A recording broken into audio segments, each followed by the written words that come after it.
वाला रा सोच के चल मन जे प्रभु दे मिलन दा चाह सिर तली उते रख मन प्रेम दे पुजारी पे गलियां चलते मतलब जैसे वृंदावन में गलियों में घूम रहे हैं संत महापुरुष और नाम जप कर रहे हैं लोग उनको पागल भी समझते हैं भिखारी भी समझते हैं प्रेम दे पुजारी पे गलियां भी चलते बैरी बन जाते थे अपने ही कुल हाँ अपना ही परिवार सर्वप्रथम आपने गेस्ट होता है खिलाफ जाता है शुरुआत यहीं से होती है मुंह तोड़ना होता है ना तो शुरुआत यहीं से होती है तो प्रहलाद जी की कथा भी ऐसी है पूर्ण निष्ठा के साथ उनके जो पिता थे हिरण्यकश्यप भगवान से वरदान लेने के लिए घोर तप किया कठिन तप किया ब्रह्मा जी प्रसन्न हुए मांगा क्या कि मेरी कभी मृत्यु न हो भगवान कहते हैं मृत्यु तो होगी सबकी होगी जिसका जन्म हुआ उसकी मृत्यु निश्चित है आप चुन लो कैसे बन चलाकी करे भगवान से क्या ना मंदिर में मरो ना अनाथ में मरो ना मुझे कोई जानवर मारे ना मुझे कोई इंसान मारे ना किसी शस्त्र से मरो ना घर में मरो ना बाहर मरो ना धरती पर मरो ना आसमान पर मरो चलाकी अब कैसे मरो लेकिन भगवान कहते हैं जो भोला बनकर आता है तो फिर मैं बहुत भोला हूँ चालाक बनकर आओगे तो फिर मैं बहुत चालाक हूँ उधर प्रहलाद जी के उधर में उनका जन्म होने वाला था देवर्षि नारद ने इंद्र ने सोचा कि जे भी असुर होगा तो उस समय क्यादू का अपहरण करके ले जा रहे हैं देवर्षि नारद जानते हैं कि ये भक्त शिरोमणि प्रहलाद जी हैं तो रास्ते में रोकते हैं बताते हैं इंद्र को और डांटते हैं कि तुम्हें अपनी गद्दी की ही चिंता रहती है अपने सिंहासन की ही चिंता है जिसके कारण तुम जे नहीं देख रहे हो धर्म अधर्म को देख ही नहीं रहे हो और उस समय कैदी को लेकर अपने आश्रम में आते हैं और फिर वहां पर गुरुदेव रोज सुंदर सुंदर कथाएं सुनाते हैं भगवान की और माता के उदर में जो बच्चा है बालक है वो भगवान की कथाओं को सुनता है रोज सुनता है इसीलिए प्रमाण मिलता है हमारे शास्त्र में सनातन धर्म में जो प्रमाण मिलता है कि माता जब बच्चा उदर में होता है जब उसका होना होता है उस समय माता जो भी सोचती है जो भी विचार करती है उसका प्रभाव सारा बच्चे पर असर पड़ता है इसलिए तो आजकल के बच्चे इतने शरारत हैं जन्म से ही सबको फोन चलाने आ जाते हैं है ना क्योंकि माताएं यही कुछ करती थी पहली माताएं गीता का पाठ करती थी रामायण का पाठ करती थी संतों के सत्संग सुनती थी जिसके कारण बच्चे पर भी प्रभाव होता था जो कथा बता रही है प्रमाण है इस बात का कि माता निर्माता है संतान के जन्म में उसका अच्छा भविष्य वो तैयार कर सकते हैं जब उसको अच्छी शिक्षा देगी संस्कार देगी तो छोटे से जब जन्म हुआ तो आश्रम में भी बालकों के साथ भक्ति कई बातें करते हैं और फिर जब उनका पिता हिरण्यकश्यप जब तब से रोता ढूंढा उसने कैदू को और अपने घर में गया प्रहलाद जी वो छोटे से हैं लेकिन छोटी अवस्था में ही श्री हरि का नाम जपते हैं जब कैदू के उधर में भक्त प्रहलाद जी थे तब वैद्य जी ने उनकी गाड़ी को चेक किया था तो उसमें भी ओम नमो भगवते वासुदेवाय सुनाई देता था क्योंकि भीतर ही भीतर जाप चल रहा था ये जाप का प्रभाव है अब पिता कहने लगे कि मैं ही भगवान हूं हिरण्यकश्यप ने कहा मैं ही भगवान हूं मेरे सिवा कोई दूसरे भगवान का नाम नहीं लेगा लेकिन प्रहलाद जी हर बार एक ही नाम एक ही जाप नारायण नारायण भजन नारायण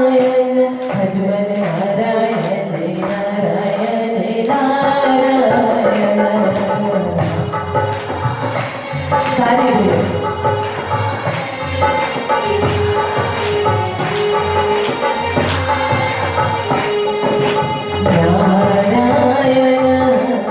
नारायण नारायण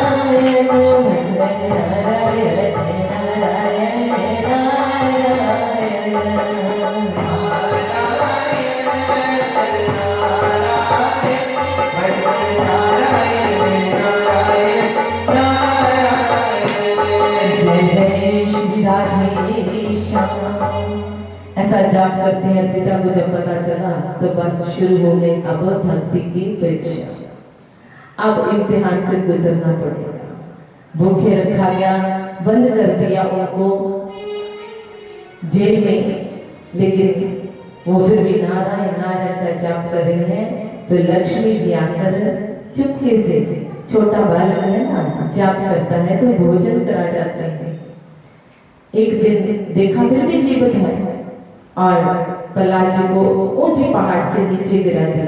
जैसे ही गिराया, लेकिन उनकी निष्ठा नहीं गिरी, उनके शरीर को गिरा दिया गया, लेकिन निष्ठा नहीं गिरी। जब निष्ठा नहीं गिरी तो श्री हरि पर्वत के नीचे जमीन पर खड़े हैं, दोनों हाथ ऐसे करके खड़े हैं संभालने के लिए, और प्रहलाद जी सीधे आकर उनकी गोद में गिरते हैं। ऐसे भी करते रहते हैं, दिखाई नहीं देते, लेकिन संभालने के लिए भी तैयार रहते हैं। भगत भी नहीं देख पाता, भगत भी नहीं जान पाता कि मेरे आसपास कौन सी अज्ञात शक्ति है जो मुझसे ऐसे ऐसे कार्य करवा देती है जो हम सोच भी नहीं सकते। जैसे हमारा सामर्थ्य ही नहीं है कि हम इस व्यास पीठ पर बैठकर कुछ कह सकते, हमारा सामर्थ्य नहीं है। गुरुदेव की ही कृपा था, उनका ही सामर्थ्य बोलता था, बस दिखाई नहीं देते। कहते तुझे देते नहीं देखा, मगर झोली भरी देखी। झोली भरी देखती है लेकिन उनको नहीं देखा। तो फिर एक दिन अपने बहन से होलिका से कहा, उनको वरदान था कि उनके वस्त्र, एक दिव्य वस्त्र उनको प्राप्त थे कि उनको जब वो पहनती थी तो अगले उनको जला नहीं सकती थी, जिसको होलिका कहते हैं। अपने ही भतीजे को गोदी में लेकर बैठ गए, लेकिन प्रभु जब रक्षा करने पर आते हैं वही वरदान उसके लिए श्राप बन गया। क्योंकि जो भक्ति किसी का नुकसान करना चाहे, भक्ति क्यों ना हो, कितना भी परमात्मा को मानता है, लेकिन जिस दिन उसके मन में किसी दूसरे भक्त का अधिक बुरा करने का भाव आ गया तो वो वरदान भी श्राप बन जाता है। तो आज होलिका का वरदान प्रभु ने श्राप बना दिया, अपने ही बच्चों को पलट दिया और वो जल गए और प्रहलाद जी बच गए। अब बहुत क्रोध में आता है हिरण्यकश्यप और कहते हैं बताओ तेरा भगवान है कहाँ? पिताजी वो तो कर रहे हैं। सामने एक स्तंभ था, क्या इस स्तंभ में भी है? हाँ मेरे प्रभु इसमें भी, मेरे श्री हरि इसमें भी है। तो देखता हूँ अभी तेरे भगवान को।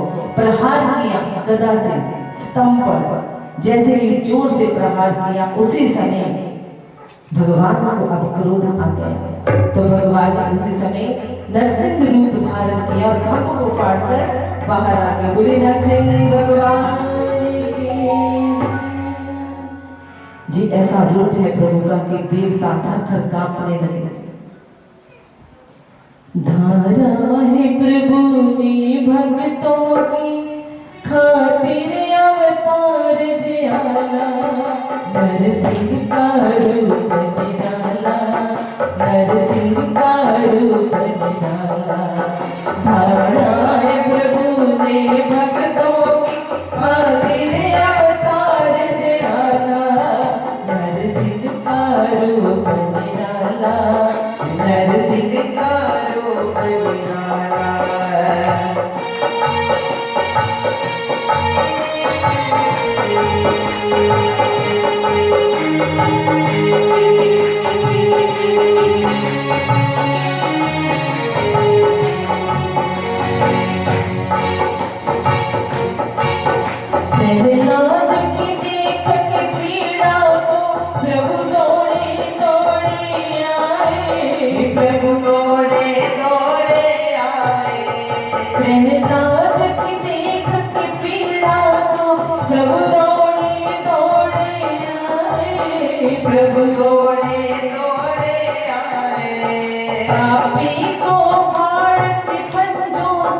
प्रहलाद के प्राण बचाए, प्रहलाद के प्राण बचाए।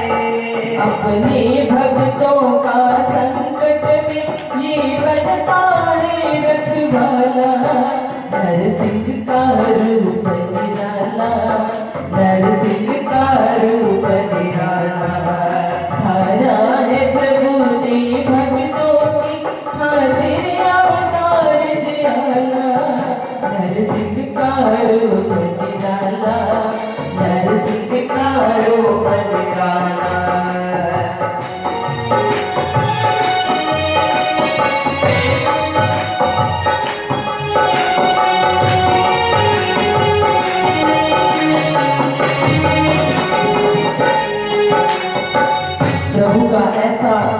ध्यान गुरु जो शांताकार भुज विषय पद्मनाभम सुरेशम, शांत रहने वाले मेरे प्रभु। लेकिन आज स्वरूप इतना विकराल, हाहाकार मच गया, देवता थर-थर कांपने लगे कि ऐसा तो कभी देखा नहीं था, कभी सुना नहीं था।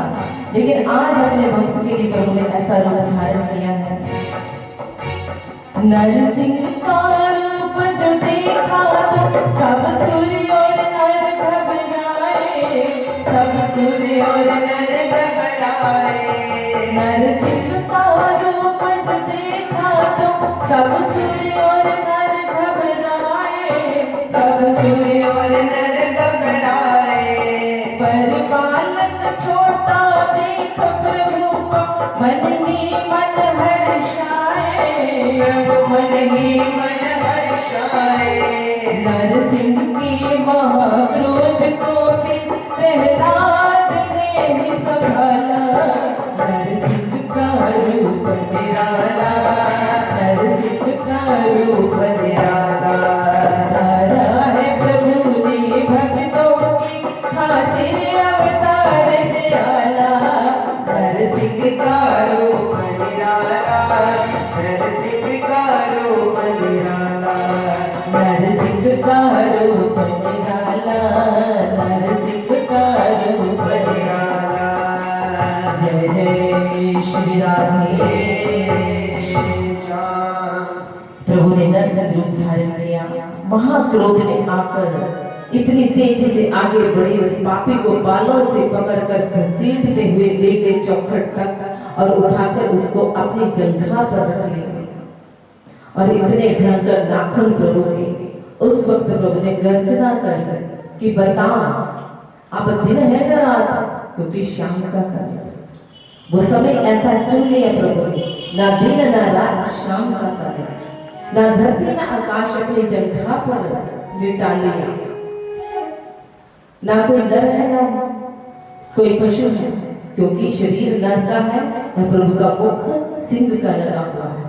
और किसी शस्त्र से नहीं, उस समय अपने बड़े बड़े नाखूनों से प्रभु ने उसको चीर डाला और सारे के सारे देवता प्रसन्न हो गए। लेकिन प्रभु का क्रोध शांत नहीं हो रहा था। लक्ष्मी जी भी आई, प्रार्थना करी, बहुत स्तुतियां करी, नहीं, प्रभु का क्रोध आज शांत नहीं हो रहा था। ऐसा कोई नहीं था आज देव असुर नर जो प्रभु को शांत कर सके, क्योंकि आज वो सचमुच क्रोध में आ चुके थे। और फिर प्रहलाद जी को आगे किया, जैसे ही आगे गए प्रभु ने उसको गोदी में लिया और जीभ से उसको चाटने लगे। चाटते चाटते वात्सल्य प्रेम करते करते करते प्रभु शांत हो गए।